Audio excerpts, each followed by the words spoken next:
he only got a short run in. But what the Spurs were doing with him throughout these games was very interesting. They were really putting him in a lot of different positions, and I think getting good little sample sizes of what he was able to do. But nothing was kind of greater than seeing him play in that first summer league game. 22 points, 5 rebounds, 4 assists. The Spurs were putting him in a lot of actions, both on ball, off ball, and he was equally as impressive in both of those situations.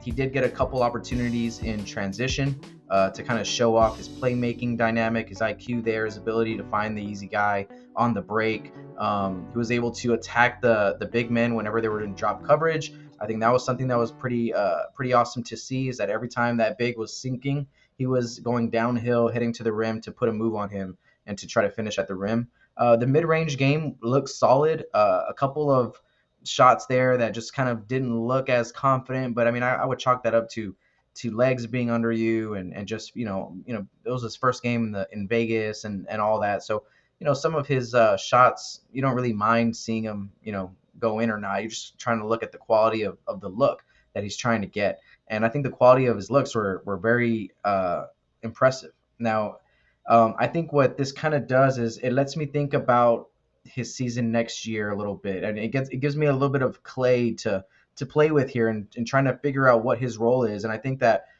one of the main things that I'm seeing when I saw him play was that he has this winning mentality. Like, he's very unselfish. I think he's playing to win the basketball game. He's not playing to shine. He's not playing to, get 20, 30 points. He's not playing to take as many shots as he can. I think he's truly trying to win and orchestrate a basketball game, which shows that IQ like through the roof, right? He has a very IQ, unselfish, means he's a great teammate, all that stuff, and he's under control. He's under control at both ends of the floor. So I like what I saw on defense. I like what I saw on offense with the ball in his hands and out of his hands. I think when the ball is not in his hands, it's good to also look at what are his tendencies, what is he trying to do, where is he trying to be impactful, is he trying to rebound, cut off ball, get someone else open, side screen, or whatever it is. You want to see kind of that IQ come in, where he's not just a with the ball type guy, and he's not. He has a great control, great IQ. I know there was, to me, my take on the point guard situation is, the question is he the point guard of the future? I think that's a lot of the narrative out there since he's been drafted. And I still am not there right now with Stephon Castle. I think he shows the IQ to have that type of role, being a facilitator type guy as well.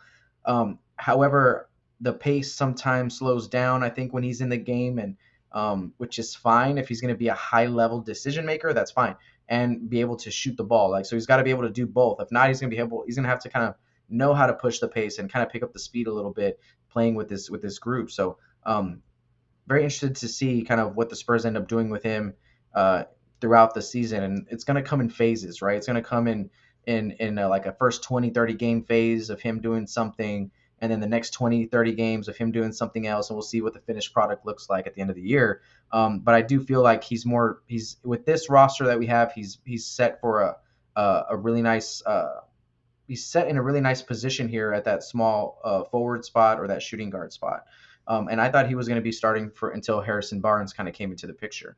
And I don't know if maybe bringing Harrison Barnes off the bench is something that the Spurs are willing to do, but one of the reasons that might happen would be because Stephon Castle just shows during training camp that he's that good. But the Spurs don't push the gas pedal to the floor like that. So I think in year one, we got to be slow and steady. We got to understand that he's going to be coming off the bench, 6th, 7th guy. What we're hoping is that he can be in that rotation consistently throughout the whole season, that 7th, 8th guy off the bench. Maybe some nights he's the first guy off the bench, just depending on how it goes. But I really would like to see him be a super sub, right? What I mean by that is, like, he will sub for Chris Paul if he's out, or he will sub for Devin if he's out. He will sub for Harrison Barnes if he's out.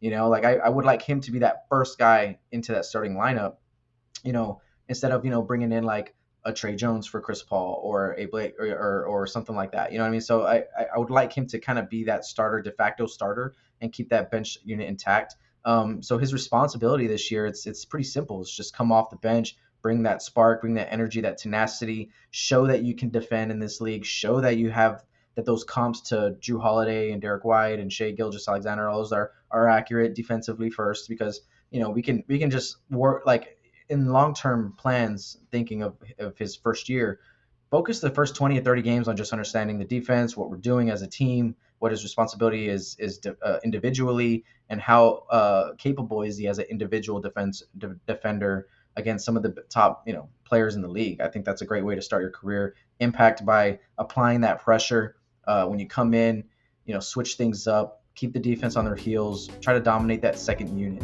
I think that's kind of that's going to be his role so far. So let me know in the comments if you agree or disagree with my take on Stephon Castle.